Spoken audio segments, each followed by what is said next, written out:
د جنسي اړیکو لپاره د ښځینه تر ټولو ښه وخت. سلام ګران لیدونکو، هیله ده چې روغ جوړ او د صحت جامې هم پر تن وي. زه یو ځل بیا ستاسو په خدمت کې د یو نوي ویډیو سره حاضر یم. هیله ده چې د پام وړ مو وګرځېږي.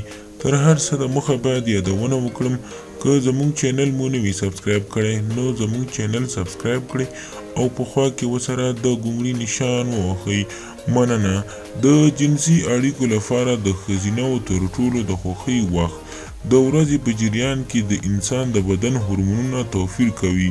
په یو وخت کې د جنسیت هورمون تولید کم، په بل وخت کې زیات. له همدې کبله د ورځې په جریان کې د انسان جنسي قوت او غوښتنه هم توپیر کوي، کله ډیره کله کمه وي. دا مسله یوازې تر هورمونونو پورې محدوده نه ده، بلکې ذهني اړخ یې هم ارزول غواړي.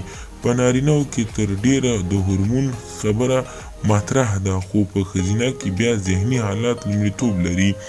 د ښځې لپاره تر ټولو ښه وخت هغه دی چې دوی په ذهني ډول ارامې وي، هیڅ ډول مزاحم او ویره نه وي او یو څه خوشحاله وي.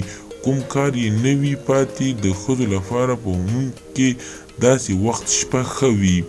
د نارینه‌و لپاره بیا د ذهني حالات په ځای د هورمونونو وضعیت مهم دی. د شپې نارینه ډیر کله ستړي وي، کله هم بل تکلیف وي، نو کولی شي چې د دې پر ځای چې دوی ښه حالات غوره کړي، دغه بهتره ده چې دوی د غرمې لخوا نه او د سحر لخوا نه د ښځې سره یو ځای شي او کوروالی وکړي.